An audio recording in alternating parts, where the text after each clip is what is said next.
Hey everybody, it's Lon.TV, and the folks from Lenovo let us borrow their Yoga Tablet 2 to check out for a few days. This is an Android tablet running Intel, and there's also a Windows version available, but you have to choose one or the other. You can't have one that runs both, which is actually kind of a disappointment. I'd like to see a tablet that gave you a choice of operating systems. But overall, it's a nice tablet. It's got a 10.1-inch 1080p display, 1920 by 1080. It looks really nice, really sharp.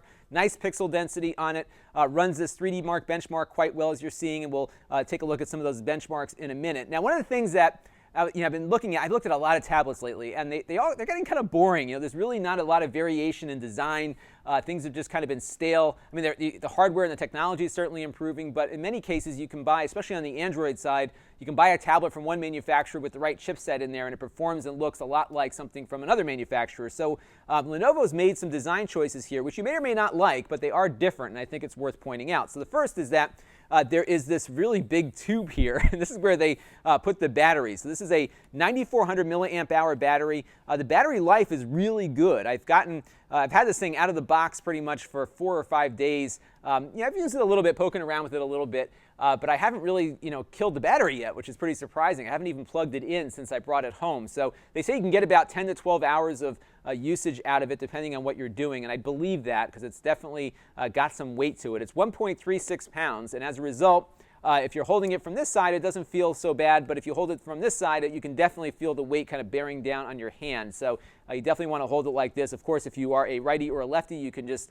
adjust the display here. It'll flip over appropriately, so that's not too bad. The viewing angles on the screen are very good as well, so it's pretty flexible in where you can look at it from, but again, it's just a little bit unbalanced in its weight. It's definitely more weight on this side than on this side. Now, the other thing they've done is they've integrated this rather unique kickstand into the mix, so what you can do is just pop this out here to lock into place, and you can prop your device up like a TV stand or something like that. You can put on a keyboard that they make for this underneath. So this rounded part here will kind of drop into that keyboard, and the stand will hold it up.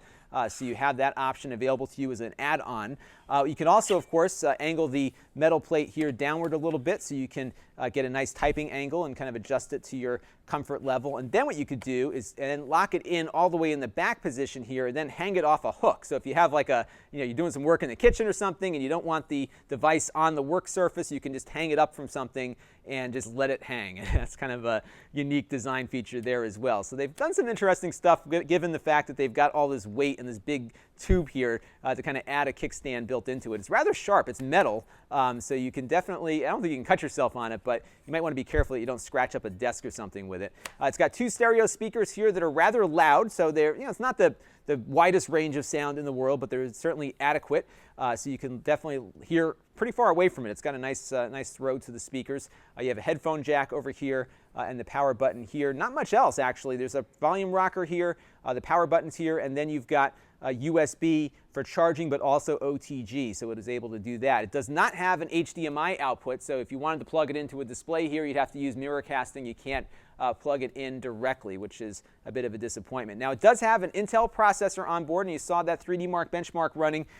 It will do pretty well on that test, actually. 15,808 puts it on par with some of the Tegra 4-based machines that I have tried before. So really decent performer for gamers and whatnot. Now, it has 2 gigabytes of onboard RAM, which is good for some of the more robust Android apps that are making their way out onto the marketplace. It has 16 gigabytes of onboard storage, and then you have the ability to add SD cards on the back here up to 64 gigabytes. You just pop this little panel off, and there is a slot to install an SD card on there. Now, one thing I found that it didn't like too much are some specialty game emulators. So, in particular, Recast, which is a Dreamcast emulator, an old Sega system, it won't boot up. It just kind of starts and then dumps you right back out to the desktop. Found the same thing with the Dolphin GameCube emulator as well. Doesn't like this device at all, and I think it's because it's running an Intel processor, which is really, these emulators are kind of targeted at ARM processors, not Intel, so I think that is probably the issue there. Other game emulators did work fine, like the old Nintendo and Sega ones that are out there.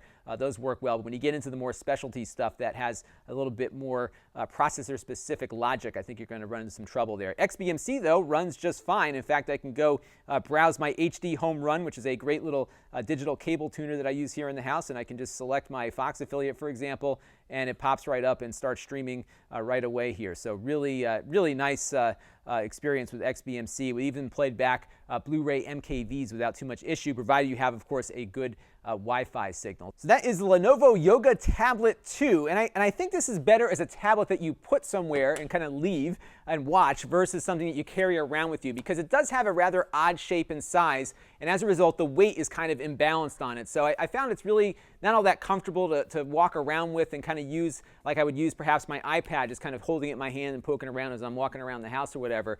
This does work really well when you want to stick it somewhere, whether it be on a table like this or, of course, hanging it from a wall or something like that. I do think this form factor lends itself better to running Windows than Android, specifically if it's paired up with the keyboard accessory that's available for it, because in that kind of configuration, with a nice 1080p screen at this size, really nice little Windows tablet configuration, and if the keyboard, I haven't tried the keyboard yet, but if the keyboard is decent, I think I could really see this being a great Windows machine that you could optionally take around with you if you wanted to and not sacrifice any battery power in the process, given how big the battery is on it. So I think probably better as a Windows device than an Android device, but if you're looking for something that you can use to play back YouTube or Netflix videos at your kitchen or little workstation or something, this is something you could definitely set up, leave it on the table. Battery's going to last quite a while, and I think you'll have a good run with it. It's definitely a unique design, which is actually something that's refreshing to see these days in the tablet world. This is Lon.TV. Thanks for watching.